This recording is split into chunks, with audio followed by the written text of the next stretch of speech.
let's see if they can make it free for free. Next up we have the Nightshade Interceptor. Now, the Nightshade is a high-speed aircraft designed for destroying enemy fighters, and are typically equipped with a pair of bright lancers and a pulse laser, which can be used either for armor killing or for infantry killing in regards to the pulse laser. Okay. I don't have a lot to say about this one. Its flight characteristics are nearly identical to the Hemlocks except for its lighter with the same engines, meaning by sheer statistical math, it should fly about 0.2 of a Mach, or roughly 246 kilometers faster than a Hemlock could. Furthermore, its turn radius will be slightly better due to be lighter, less dense, and smaller, while maintaining the same lift-to-drag ratio as the Hemlock. So it can fly faster, it can maneuver faster. Pulse lasers are a line-of-sight weapon. Light continues to travel and does not bend is not affected by gravity except at extremely long distances beyond 1,000 kilometers. So long as the power source of the pulse laser is powerful enough, unlike the shuriken cannons, it is not subject to fall off and is simply subject to what the pilot and computer can see and the effective range of the laser's power, meaning how powerful the energy source is creating the laser. It's not as short range, but it's definitely still lacking the long-range firepower we have for air-to-air missiles. Armor-wise, this thing is so paper-thin I'm surprised the hull isn't semi-transparent. 4.1 millimeters? Are you kidding? Yeah. A 9 millimeter pistol round might actually penetrate that. Because a 9 millimeter pistol round is, after it's fired from the chamber, is 4.7 millimeters long. Yeah. It might actually punch that. I know a 45 would, simply because a 45 is almost a centimeter after it leaves the barrel. What if you just threw a hammer at it? Would that do anything? A Wraithbone hammer being thrown at it might actually damage it. Careful mechanics. We don't need to throw anything at it. Seriously, Eldar. Even modern jet fighters have thicker aluminum hulls than this. Please, do us all a favor. Make your hulls just a wee little bit thicker. By that I mean double it. At least. Especially when you got spaceman aircraft flying around. With 80 millimeters of armor. Yeah, flying tanks. Yeah. This is a short entry, but this is an actual dogfighter for the Eldar, even if it is still considered short range by aircraft standards. Can it fly as well? Yes. So they're free for free. That's good news, Eldar. Okay. So next up, we have the Phoenix. Now, the Phoenix is an exceptionally heavily armed aircraft with a pair of twin-linked shuriken cannons mounted in the nose, twin-linked Phoenix missile launchers, which employ plasma or crack missiles. Alternatively, some Phoenix craft will also contain monofilament weaponry, such as those found in the Night Spinner. Now, unlike the Nightwing, the Phoenix has a crew of two, a pilot and a co-pilot, each with their own cockpit. The co-pilot tends to act as the weapons officer, operating the Phoenix weapons while the pilot flies the aircraft. Okay, so you actually have a two-man team, like most aircraft. That's wonderful. But first off, I have something to tell you. You cannot halfway forward sweep wings and halfway not do them. It doesn't work. This plane will never, ever, in a million years, get off the ground. I'm not Damn, Eldar, you're doing so well. trying to necessarily be mean, but because you have half swept forward, half straight wings, this won't fly. Period.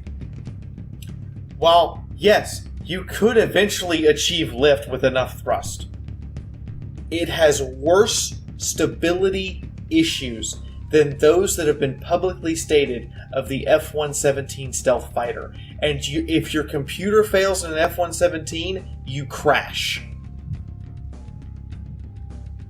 Literally in the handbook, it tells the pilot, if the computer fails, eject. Because you're fucked. Just a tad. I thought Space Marines were bad, but we were not even allowed to put this model into the wind tunnel. Why's that? Because we knew it would break. Well...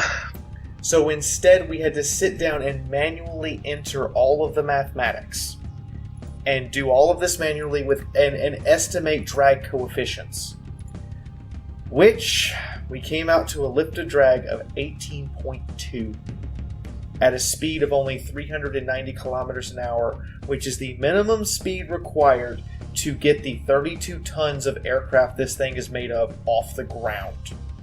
I'm assuming even with advanced Eldar materials, we could only bring this down to 14 tons, and that still is a 16.1 lift-to-drag ratio at 390 kilometers an hour, needed for something this large and dense to achieve lift. In real life, this will not fly. I'm sorry, but comically, the Eldar have managed to make something less aerodynamic than the Space Marine bricks. Whoa! What? How does that even work? Because when you only halfway angle your wings are actually working against you. Because the flat part of the wings are delivering lift in one direction, and the angled part are delivering it in a different direction. So essentially, not only is this less aerodynamic than a brick wall, it's less aerodynamic than the Space Marine aircraft that's less aerodynamic than a brick wall. Yes. That's embarrassing. That is flat out embarrassing. Especially for the Eldar, who have been really good so far. They've been 3 for 4. You gave me so much hope, Eldar, and then you smashed it with a Wraithbone mace. Firepower-wise, though, it does pack loads of missiles for both air-to-ground and air-to-air, and if you could somehow get it off the ground, would be surprisingly good in a long-range, 60-kilometer-plus dogfight. The armament is so impressive that I would estimate it has the same firepower as an entire 5-person squadron of A-10 Warthogs packed into a single aircraft. Not too shabby. To say, however, that this focuses on speed and agility is so silly and full of pure silliness that even the Knights of Ni walked up and went, "This is silly," and walked off. While performing the Ministry of Silly Walks. I cannot say this plane will fly under any circumstances as an engineer, and neither can none of the engineers at the University of Delaware.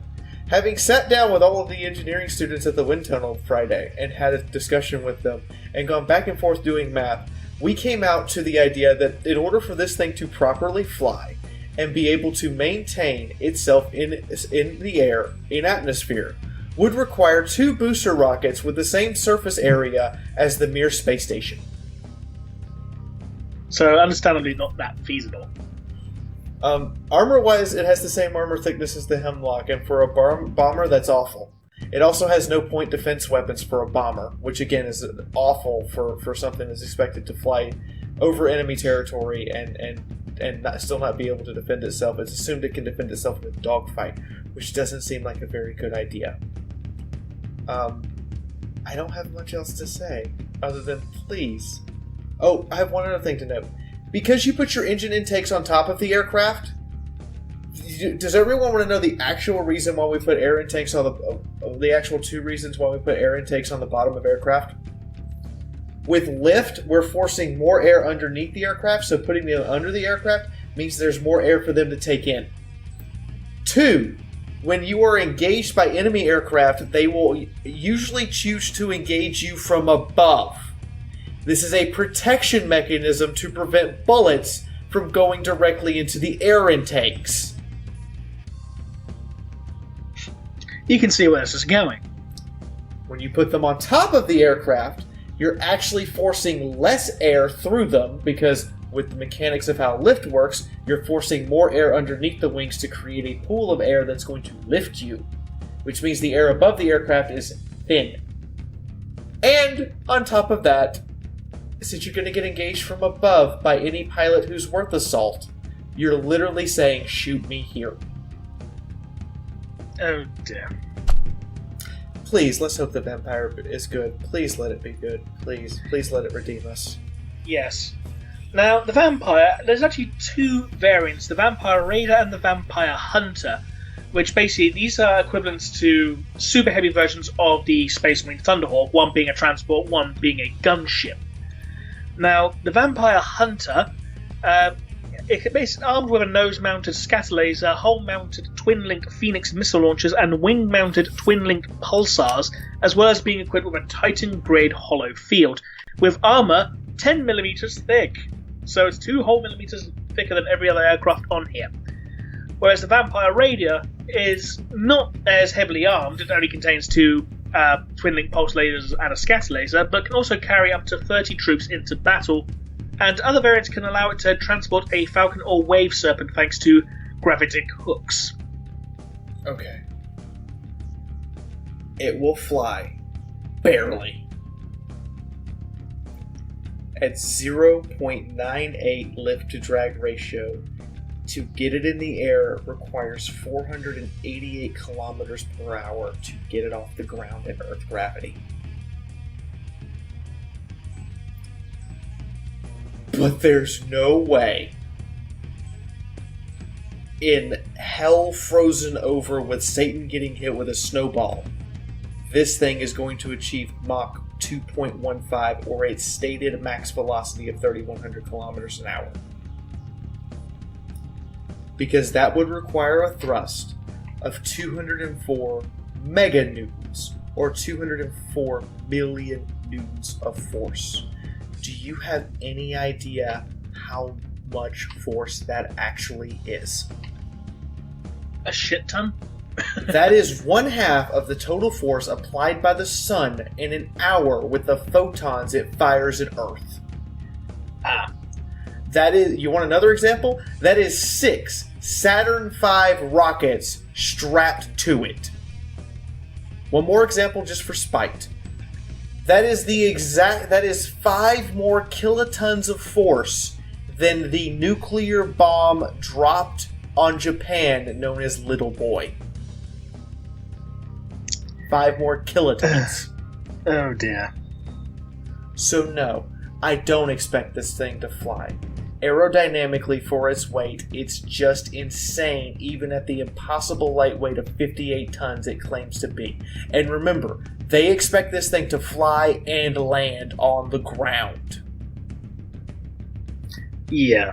Maneuverability-wise, if it can fly, I have good news. It only takes 25 seconds to turn around at 8 degrees per second. Or roughly 21.53 kilometers at its minimum flight speed. To do a 180. Firepower-wise, they decided to stick Capital-class weapons on a bomber. It will devastate anything it shoots.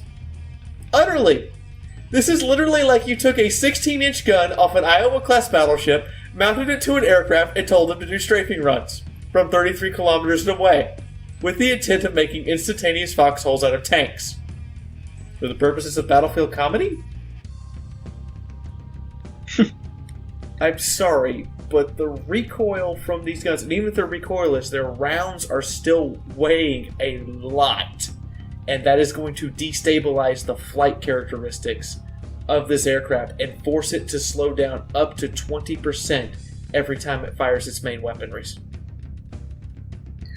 Would the ways of that even matter if it's laser-based? If it's laser-based, it will not make much of a difference for recoil purposes, but it means they have to have bigger engines to power the lasers. Fair enough. If they're using projectile weapons, pilots would constantly be in danger of stalling, as this reduction in speed would give it the same flight characteristics of a blue whale. Flying whales. Well, there are flying whales in 40k, in fairness. I've heard of flying bricks. I've never heard of flying whales. In fairness, the flying whales that do exist tend to have a bladder filled with hydrogen gas, so that probably helps. Defensively, the hollow field is all they have to rely on, which has been the standard for the rest of the Eldar aircraft. A 20mm twin Bofors round that you see mounted on every single vessel since the 1930s would be able to rip this thing's wing off with one hit. If you can hit it. If you can hit it. All you have to do is hit it and it flies apart, but you gotta hit it. I hate to say it, but I have no real reason to believe the Vampire Hunter will ever be a real aircraft. Spacecraft, definitely. And probably a half-decent spacecraft. Under the effects of only the gravitational forces that are applied to you while you're in space. But the moment you enter atmosphere... Yeah, no. Just no. And the moment you enter atmosphere, you're not getting back out of atmosphere even if you can fly, because you simply don't have the thrust to overcome gravity. Fair enough. Well, at least most of the Eldar aircraft actually can fly. That's true. That's true. 3 out of 5 definitely can fly, and a 4th one could fly if you have engines that can output the same lift as a nuclear warhead. So let's just say it's 3.5. 3.5, sure. We'll go with 3.5. It's still better than the Space Marines. What was it, 2 out of 7? 1. 1 out of 7 1. of the Space Marines could actually fly. The rest of them were like, no, this is literally just a tank with engines. Fair enough. So So in Venice, the Eldar have still done better than the Space Marines. So we'll need to find out if the next race we'll take a look at can do even better. But the question is, who are we going to take a look at? Shall we do the Orcs or the Tau? This is a Who good do you question. reckon? Leave a comment below. See if you want Tau or Orcs for us to take a look at next. Fair enough. And remember, I have to have the information by Thursday so I can secure models, and Friday so I can... You'll get your information. Don't worry. I know. I'm just telling them that they better hurry. So this has been Remleiz from 40k Theories, And this has been Fiaura. and we'll see you again next time. Bye bye. See you then.